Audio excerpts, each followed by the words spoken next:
غزہ جنگ میں شدت، اسرائیل کا رہائشیوں کو جنوبی علاقوں سے بھی انخلا کا حکم۔ نیتن یاہو پر غزہ کی پٹی میں اسرائیل کی جاری جارحیت کی وجہ سے ممکنہ طور پر جنگی جرائم کے لیے مقدمہ چلایا جائے گا، ترک صدر۔ انڈونیشیا میں آتش فشاں پھٹنے سے 11 کوہ پیما ہلاک، متعدد لاپتہ۔ وائس آف امریکہ واشنگٹن سے اہم خبروں کے ساتھ سعدیہ زیب رانجھا۔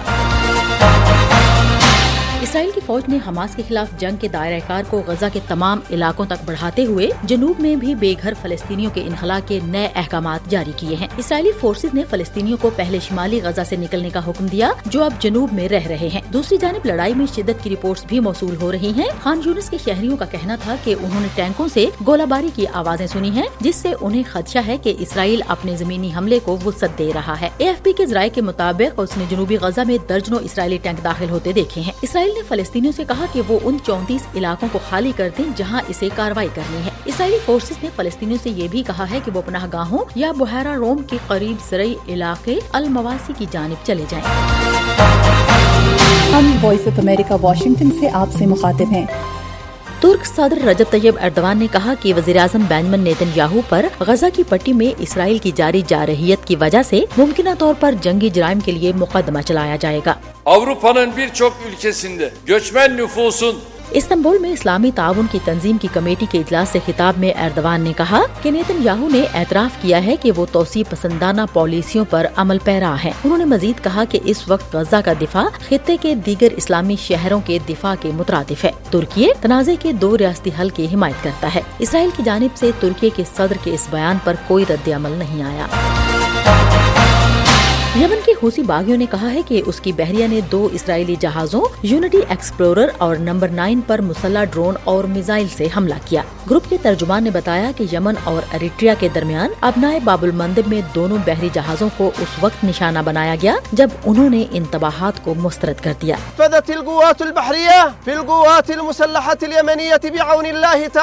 ترجمان نے کہا کہ یہ حملے یمنی عوام کے مطالبات کے جواب میں کیے گئے ہیں اور یہ اس وقت تک جاری رہیں گے جب تک غزہ کی پٹی میں اسرائیلی حملے ختم نہیں ہوتے۔ اسرائیلی فوج کے ترجمان نے فوری طور پر تبصرہ کرنے کی درخواست کا جواب نہیں دیا۔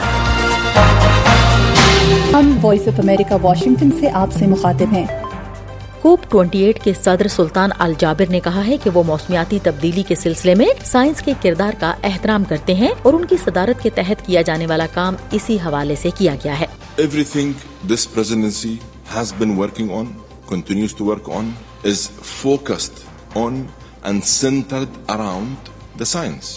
انہوں نے ایک پریس کانفرنس میں کہا کہ ہم سائنس پر بہت زیادہ یقین رکھتے ہیں۔ جابر نے یہ بھی کہا کہ وہ آب و ہوا کے سربراہی اجلاس میں اپنے کام کو کمزور کرنے کی مسلسل کوششوں سے حیران تھے۔ انہوں نے گارڈین اخبار میں موسمیاتی سائنس کے بارے میں اپنے ماضی کے تبصروں پر ایک رپورٹ کا جواب دیا ہے۔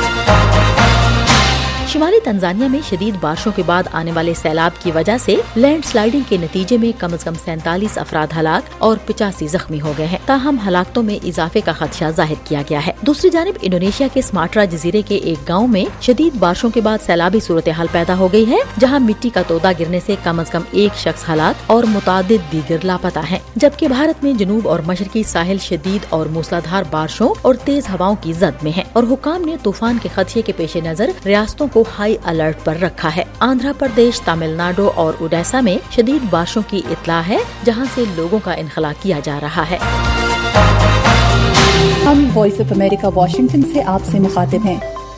انڈونیشیا میں مغربی سماٹرا میں مراپی آتش فشاں پھٹنے کے بعد 11 کوہ پیما ہلاک ہو گئے، جبکہ 1 درجن سے زیادہ لاپتہ ہونے والوں کی تلاش کو حفاظتی خدشات کے باعث عارضی طور پر روک دیا گیا ہے۔ 2891 میٹر اونچا آتش فشاں سماٹرا جزیرے پر سب سے زیادہ فعال آتش فشاں میں سے ایک ہے۔ حکام نے الرٹ کو دوسری اعلیٰ ترین سطح تک بڑھا دیا اور رہائشیوں کو آتش فشاں سے 3 کلومیٹر دور رہنے کا کہا ہے۔ آتش فشاں ایجنسی کے مطابق انڈونیشیا بحر الکاہل کے رنگ آف فائر پر بیٹھا ہے، جس میں 127 فعال آتش فشاں موجود ہیں۔